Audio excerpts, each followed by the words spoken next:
So we are going to move on to our first scientific topic, and one that's really important, of how firefighters can partner with researchers. So these are questions that come up all the time of, you know, I see all the work that you guys have been doing in Miami, and you're working with firefighters, and firefighters say, well, how do we start that? How do we partner with academic institutions? So we're bringing up two amazing gentlemen who have been partners with us for several years, not just with us at University of Miami, but other academic institutions, to bring research to their fire departments. So joining us on the stage is Jeff Pauley. Jeff is a fire service health and safety expert and fire group manager at Pacific Point Consulting, where he specializes in training, support, and policy development. After a 23-year career in law enforcement, he transitioned to fire investigation, serving as a deputy health marshal, battalion chief, and fire investigator. Passionate about firefighter health, particularly cancer prevention, Jeff has contributed significantly to the fire service safety, including authoring best practices, serving on advisory boards, and leading various safety initiatives, while also holding advanced degrees and certifications in public safety and occupational health. Joining him on the stage will be Dr. Manny Fonseca. Dr. Fonseca is an award-winning fire and safety executive with over 44 years of experience in life safety, emergency planning, and response programs. He's a published author, community leader, and has held significant roles with organizations like the National Fire Academy and the National Association of Hispanic Firefighters, with a doctorate in education and multiple master's degrees. Dr. Fonseca is committed to lifelong learning, mentoring future leaders, and promoting diversity and leadership and self-care. Please welcome Dr. Fonseca and Chief Pauley to the stage.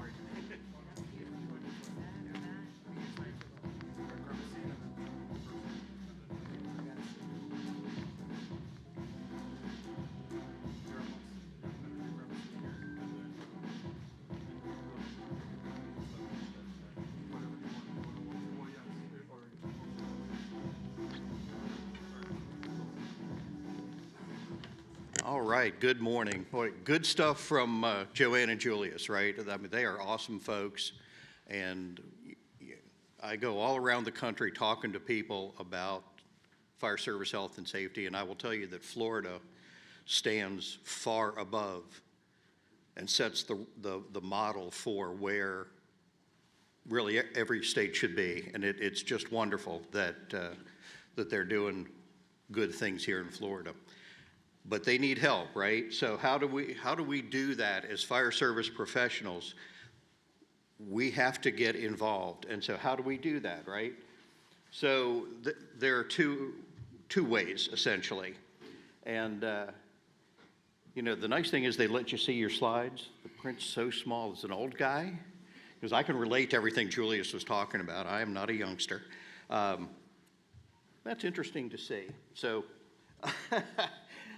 So if you have an idea for research, I mean, there's a lot of stuff that needs to be done in the fire service.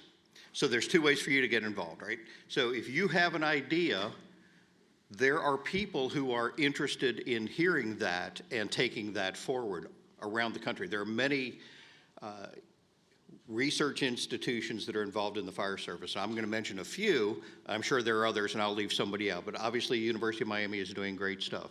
University of Arizona is doing good stuff. Duke is using stuff. And there are other, NC State, excuse me, my friends who are here, right? Can't leave you guys out.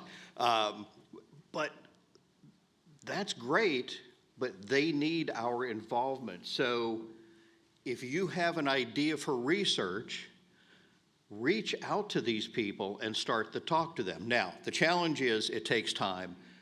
There are limitations, and you need to have reasonable expectations, but there is work to be done that we need to be doing, right? So your idea needs to be something that will benefit a lot of people in the fire service, not just your station, your department, your community. It needs to be practical, which is good, right? And it helps if it's not hugely expensive. If you've got a project that's going to cost, you know, the $1.5 million that Julius talked about getting the first, that's a hurdle. But if it's something that can be done that's realistic and can be done in a year or 2 or 3 and is only, you know, a couple $100,000, then that's very good, right? But you need to be realistic.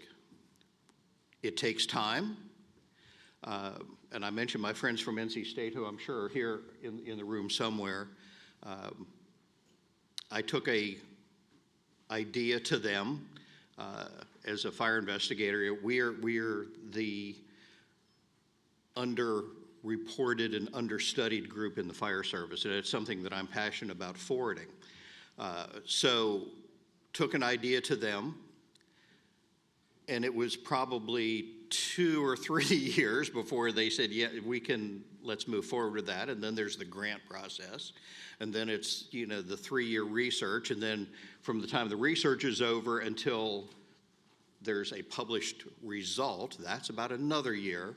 So don't be looking for instant gratification, because that's not going to happen. But it is so important in the fire service that we have the practitioners involved in research. But the longest journey starts with the first step. And if you take that idea to somebody, and this room is filled with researchers, make the connections, talk to people, and say, hey, don't be afraid, stop them in the hallway. I got an idea I want to talk to you about. And they hopefully will be very receptive. And if they can't do it, then maybe somebody else can. But whatever, you got to get it out there. But there are a lot of variables that you need to be aware of, and I want to be realistic about this, right? Who's going to pay for it? How's it going to get paid for? Universities don't just have magic buckets of money. It's unfortunate. I wish they did. That they probably wish they did, but that's not the way it works. Most of us in the room know about AFG grants. Good stuff. It's a process that we have to go through. More ideas these days than there are awards, which is a good thing because it didn't used to be that way when that started. What's the time commitment? You may have the time. Do they have the time to do it? Who's doing the work? What's the availability of their staffing? It's a lot of grad students that are doing the work under the direction of a professor level person or persons, but they're students. They're going to school, they're learning, right? And this is part of their learning process, but they have other things to do, so you have to be realistic and understand that. And because these universities that are doing research, and not all are by any means, but those research schools are doing a lot of other stuff. So you have to be realistic, right? So the other way to get involved in all of this is to help out when you hear about a project. And this is so important because they need the subject matter expertise of those of us in the fire service. So if you hear about something, and this is 2 days of hearing about something, because there's going to be a lot of talk about projects that are underway. The posters that you will see out in the lobby area talk about research projects, right? So if you find something that is of interest to you, then speak up. Say, we can help, but you have to be realistic. And here's my example of that. So we were doing some post-fire research, ended up doing with the UL-FSRI, but we needed to measure contaminants in the post-fire environment. Okay, that's important because the stuff does not magically go away. The bad stuff, right? The gases and the particulates don't magically go away when the fire gets extinguished. They persist for a period of time.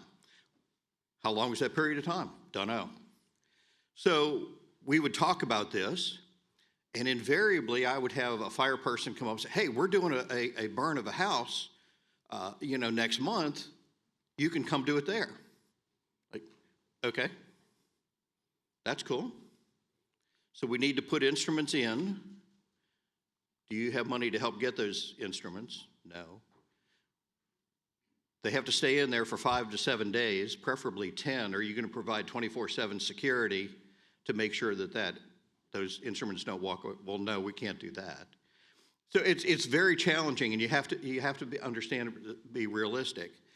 Wonderfully, FSRI, and if you have the opportunity to work with any of their projects, great folks there, right? Gavin Horn and Dan Madukowski, among many others, doing great work. But they were able to do this in a controlled environment so that we could put instruments into the structure and measure gases and particulates out 5 days, which I would have liked to seen 10, but we did 5 and got some very interesting results.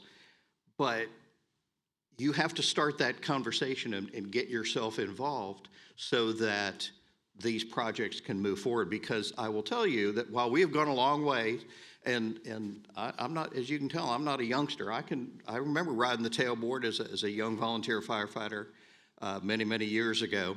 We have come a long way, but we have to do it through education, and the education comes from the research, and the research comes from the ideas that we have in the fire service. We can't expect the researchers, they're wonderful folks, but we can't expect them to come up with all of the ideas, because we're the ones that are out in the field doing the work every day, right? So there are a lot of folks here at this conference that are doing research. If you have an idea, make it known. Now, the reality is all of this takes time, as I mentioned. You're not going to get, you cannot expect, immediate results, and that can be discouraging. The work takes time. The analysis of the data gleaned from that work takes time, and once that is done, then the results get written up and published, right? And as I mentioned, that takes a year-ish. But it's all for the common good of all of us, and we are helping out with all of the other folks, right? So this is interesting. I'm not moving the slides are moving on their own. That's cool. All right, so that's where we're supposed to be here. What is their availability? What is the availability of their participants? And then if there are other agencies that need to get involved, so, we're going to go out and we're going to do this sampling, but we need to involve fire agencies 1, 2, and 3. That means talking to them. That means getting buy-in. There may need to be legal documents reviewed and signed, and, once the lawyers get involved, well, you know how that goes, right? But it's all worth it. The other thing that I want to mention is this little thing called institutional review boards. So all of the universities have an IRB that approves the research projects and the processes that are done. Again, another time constraint, kind of, sort of. I mean, they do a good job and get it done, but the point here is that it's not just you and researcher A having a great idea, just we're going to go to, it gets blessed at multiple levels, and that is good for all of us in this room, right? So there can also be failure, and that's a problem. Can it be challenging to find somebody who is willing and capable and able to undertake your excellent idea? It can be. Is it hard to get funding? It is. It can take several years to get funding. And the bigger the ticket, the harder it can be. May not be, but it certainly can be, and that's a factor. And then finally, you just may not get the results that you hoped for. But the reality is you've got the results of a very significant issue. Maybe it's different from what you expected in a good way. Maybe it's different from what you expected in a bad way. But the point is, ladies and gentlemen, we need, from the fire service, and we're talking about everybody here, the firefighters, the fire investigators, the wildland fire people, the training people, all of these people have a need for better stuff. This fine symposium, which I love coming to, part of the Firefighter Cancer Initiative, right, started here in Florida. I am not from Florida, I'm from North Carolina. But we are taking the Firefighter Cancer Initiative nationwide. And that's an awesome thing because it's going to take great ideas and great groundwork that's been done here for 10 years, as Dr. Kuvitz mentioned this morning, and taking these great ideas and processes and procedures and taking it nationwide. That means opportunities for many of you who are not from Florida to hopefully get involved in future projects that will then help the fire service, and that's a good thing. So what's the bottom line here? So working with the research community is a wonderful thing. It's a great experience. I have been fortunate enough to be involved in a number of projects, and I'm thankful for that, and making a contribution to the greater fire service. That's a great opportunity, and I encourage you to attempt to get into that same opportunity because it just helps us. It can be a long process, but the pain and the effort is worth the end result. And to know that you're helping your fellow fire service people in a way, I mean, that's a wonderful thing. So Manny's going to get up and talk about some things, and then we're going to hopefully have some time here to have a little bit of discussion if you all have any questions.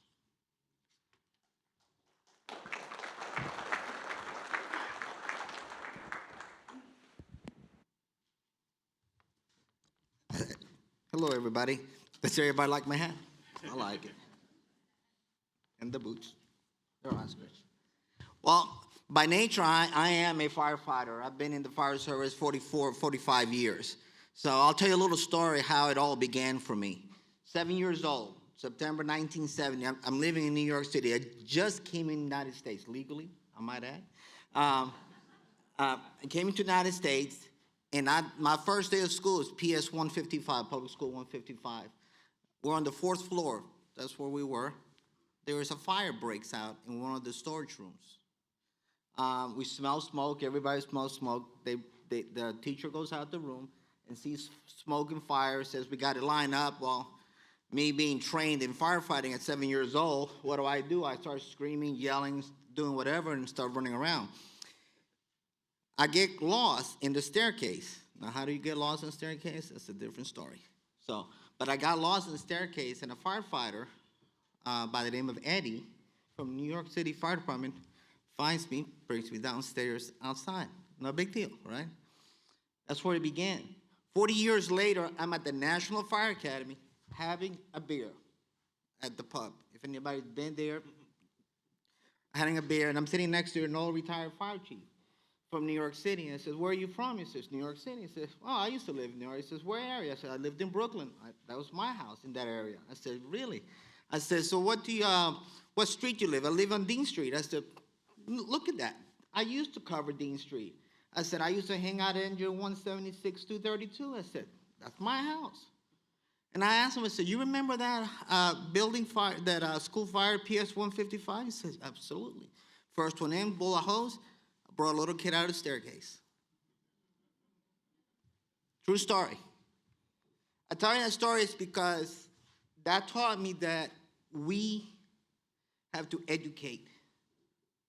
This craziness that goes on, havoc, we have to educate. So I became an educator. I became a firefighter, but my whole goal has been to educate. So I've spent my whole time learning and understand why firefighters do what they do in the fire service. So I come up with A, B, C, and D, and E. Okay? So research is all about finding cures. And finding cures is about taking the data, giving it to the researchers who find the cures. COVID, polio, several types of cancer, several types of diseases, antibiotics, penicillin, etc. This is what goes on. But without the data that we gather, we don't find a cure. So my whole thing was always to educate. So the first thing is, what's going on in the fire service is that there's a lack of awareness of the thing. We talk about it now, but has cancer just popped up? No, it's been around. But we don't have the awareness that we need in the fire service because we don't talk about it. So, but when we watch the football, the Super Bowl, it's a disaster. When we watch the Super Bowl, we know all the rules. We know what's going on. We know all the players. We know their stats. We know what is going on. We know about basketball. We know about every sport that comes around. But when we come to talking about our health and safety, we have very little knowledge. I'm talking to a chief yesterday, and he says he had never heard of the National Firefighter Registry. Well, I was there till Saturday, till Uncle Trump decided that he didn't need my job. Not a big deal. But one of the things that I've learned is that if we don't talk about it and make it known, the awareness is that we miss out on information, and that information saves lives. So I'll give you another little story. I was diagnosed with stage 4 cancer of the throat back in 2016. Forced my retirement. No issue there. I found out that for years, being in a high-risk area, working the inner-city projects, that every time I made a house fire, I took my Nomex hood and put it around my neck. Well, come to find out, that was one of the causes. Because everything they found out and they studied about my throat and the cancer was related to all those carcinogens that I took. So the simple things that I should have known I was not aware of. Had I been aware, and I just talked to some guys, a lieutenant and some from Coral Gables, says, take those Nomex off and put them in your pocket. Wash your neck immediately, because thin part. The next thing is the barriers. B. You know that the biggest obstacle that I found working with the CDC was not the firefighters, but fire chiefs? They did not want to talk about cancer awareness. They did not, because it was another thing. Even if we offered them everything, that was a barrier for them. That's a lot of work. We don't want that. We're okay. We don't have cancer. One guy got it. That's all right. You know, we're sorry, but we'll take care of him. Well, that is a problem. And then there are biases. Those biases become conspiracy theories. Oh, they're going to take your data. Well, guess what? Uncle Sam knows more about you than you know about yourself. If you use an ATM card, use the bank, file taxes, do whatever you do, guess what? They know more about your life than you do about theirs. And I'll tell you this, when I went to top secret, when I was doing stuff at the National Fire Academy, I had to do top secret clearance for certain things. So they pull up things that I did in 1978. It says, tell me about this time when you missed a payment on this. Tell me about this D in school. Tell me about this. They knew everything about me. So it was nothing. I learned immediately that they knew more about me. So the barriers are important to know and what's stopping you, okay? But there are ways around barriers, and I'm not talking to defy your organization. You have to teach them the awareness. They have to be aware. So the biases, the firefighters who have the S on their chest think that they're indestructible. My brother had, hearing Chief Stiles there, hairy cell leukemia. You know how he was trying to cure it? Working out. That was his notion. Educated man trying to cure hairy cell leukemia by working out. Now, until they found him at the house in the bed, they took him to the hospital, he nearly died. So the next one is criteria. When we look at criteria is, what are we determining to be important in our careers and in our organization? What is it that we need to be focused on? Because if we have a definition for everything and it comes from Google, that is not your definition, it is Google's definition. Your definitions and your criteria has to spell out exactly what is important to your department, because that's just what you're selling. See? So when you talk about what's important to your organization and how are you going to define certain terms and words, you got to define the criteria, because once you start selling it, it becomes normal to them. It becomes the norms of your organization. They don't have to go outside. If anybody who's done research knows that you have to have definitions, and the reason we have definition is so we can all read the same language. I graduated recently from Florida State University College of Law, the Juris Master's program. And the first thing I learned is the terms, pretext, plaintiff. And I asked, why can't we just use certain things? Because we all read the same language. So a lawyer in California, a lawyer in New York knows exactly what you mean. So when you have a lack of criteria in your organization, you will have multiple definitions. That means that you'll have multiple versions of what's going on and how people are going to define it. And when you have that, that's when the conspiracy theories begin. And that's a bad thing in your organization, because that becomes a bias, that becomes a barrier to what you're trying to do. And it doesn't take long for one person to try to sabotage that, okay? The next thing is the details. So what are we talking details? Policies and procedures. I go to fire departments all over the United States, and the first thing I look at policies, some of these policies haven't been updated in 5 years, 6 years. Laws have changed. Science has changed. Court cases have been done. The reason my cancer was covered under IOD and injury on duty, which that was the first case they ever did, was because I provided them court cases. You will lose in court. I can tell you, here's all the court cases, here's this where the standards are. They go, oh. Had I not done my homework, then those things are there. But those standards were 15 years old. So one of the things that you have to realize is your policy and procedures have to be updated every other year. That is one thing. Because court cases, there's over 40 million court cases filed a year. The U.S. Supreme Court hears 80, maybe 100. But your state will hear about 1,000 court cases. That's about 3 a day. And those decisions are being made as to how you are going to function within your fire service. So when you're out of date on those policies and procedures, you will find out that you will lose or you're going to be liable, okay? The number of court cases where there's been punitive damages awarded to firefighters is astronomical because nobody did the homework, okay? That's D. E is education. What is it that we need to educate our firefighters on? What is it? We don't know. It could be anything. If you work in a petroleum factory area, or you work in an area that is mostly residential, what type of construction do you have? What material is being used? You see? Part of the education too is understanding the community. People don't realize that. You're not just fighting a fire, or you're fighting an emergency, you're dealing with people's heritage and culture. True story. Nashville, Tennessee, fire 3 in the morning. Firehouse leaves, I was not in there, but I responded to that.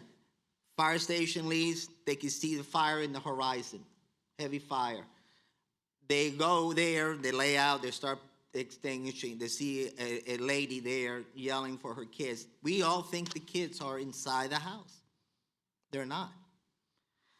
The young girl who was 15 years old went inside the house several times and pulled everybody out. And because she was so afraid of immigration, she hit him in a van. 2nd-degree burns, 3rd-degree burns. One of the kids lost a leg, one lost an arm, one lost ears and stuff. The little girl went in. There's pictures of her on fire going in. Devastating. Sorry. We're dealing with cultures that they're afraid. So you have to understand the culture of your communities. That's very important. Why do some cultures wear a turban? Why do some women wear, can't even think of the name now, they cover their faces? Why do they wear some things? I made a call one time, and somehow I was with the medical director, and we made a call, and when we got there first with the doctor. I said, everybody take their shoes off. I says, why? He said, take your shoes off. And the guy who didn't stayed outside. We went in, we took care of the patient. The man, his culture required that they not wear shoes in the house because it was very disrespectful.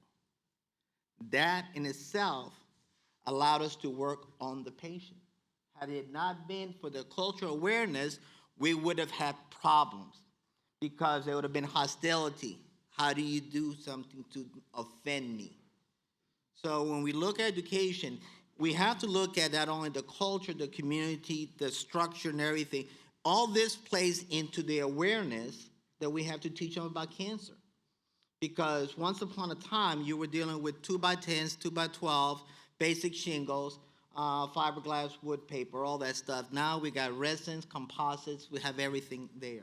And the chemicals that are being emitted are beyond me. I studied science my whole entire life, and I don't understand them. I really don't, some of the chemical. And then as I read the research, how they penetrate gear, how they penetrate the skin, and all that stuff. These are the things that we are not aware of. So my message is be aware of what needs to be taught, okay? How much do we know? What don't we know? The barriers. Understand the barriers you're going to be facing in teaching about cancer awareness, okay? Your criteria. How are you going to define these words? You got to establish criteria. If you don't define them and properly, then everybody's going to have their own definitions, so you'll have multiple. The details.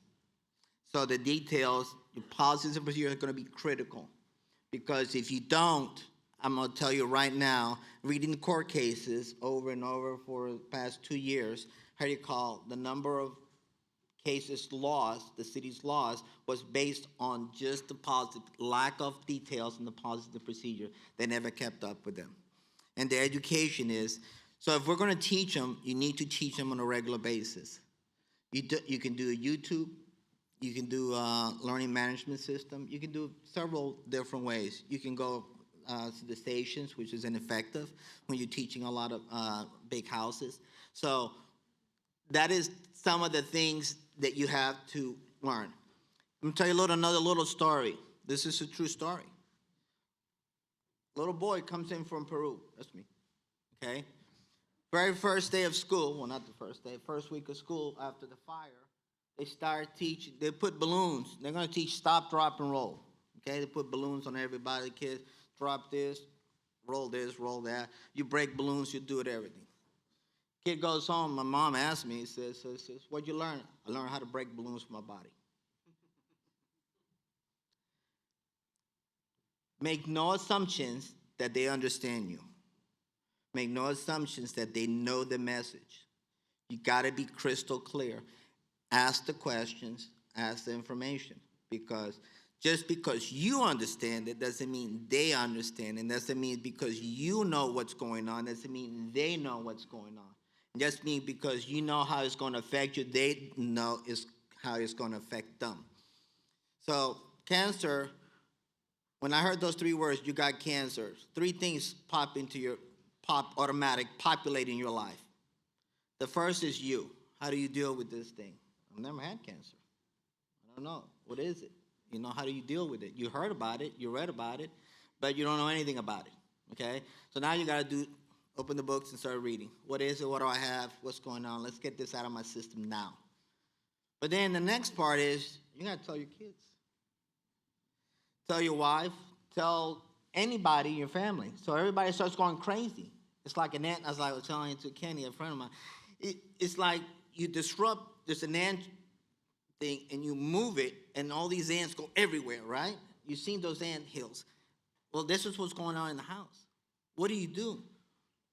how do you pay bills? Because now your salary, you're on light duty or administrative duty, your salary could go from 100% to 50%. You see? So it could be economic impact. So you have to be aware that these things is what your firefighters need to know. The last part is, how's your department going to handle it? Now you're off, so now they got to pay overtime. At $500 to $1,000 for every 12 hours, it adds up. So it's not just about you, it's about them, and letting them understand that knowing about the impact lets them prepare and mitigate these events before they occur. I read about all the time about firefighters A and B passing away. It says that's not good. So remember your A, B, C, D, and E. I recall, always make it simple. But also remember that we have to educate. Thank you.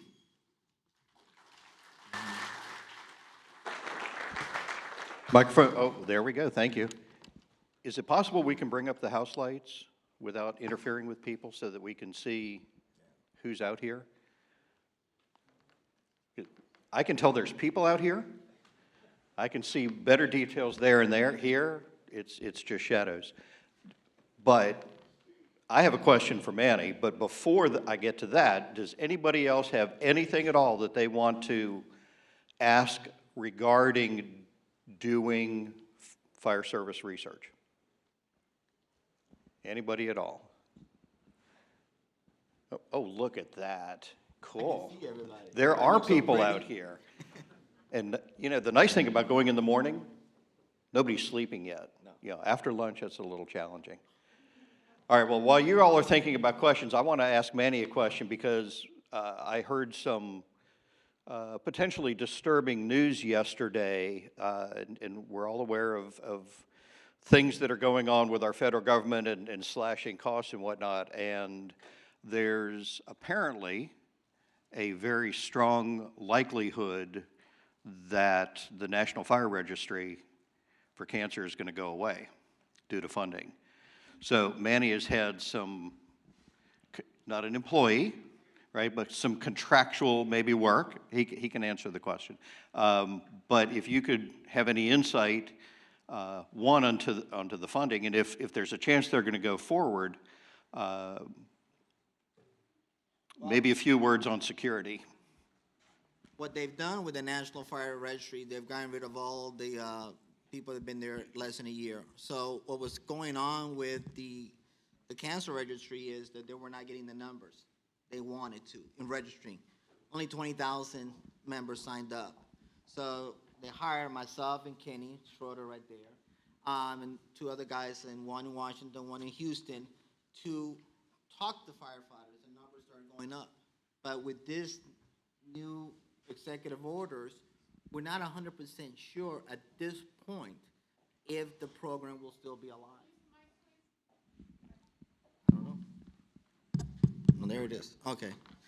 It wasn't on. Okay. So we're not 100% sure if the program is going to still be alive.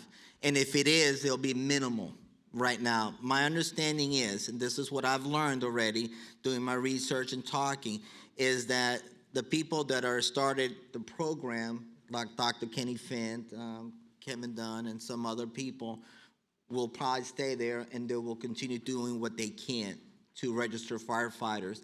And the CDC is trying to get more registrations, but it's going to be very difficult because the voices that we had going to the fire stations, going to the conference, and going to stuff, mine will not be there unless they change the funding. Right now, the funding is gone. I know I got a phone call Saturday, so did Kenny, and so did several other guys. Says, thank you very much. You're no longer needed. That's it. That was it. We like you, we love you, but you got to go. And that was it. Not a big deal. I was kind of bothered by it, but we knew it was coming with all the executive orders. So I figured by April 28th, we'll know definitively what's going to happen then, because more changes are coming, I know, on that day.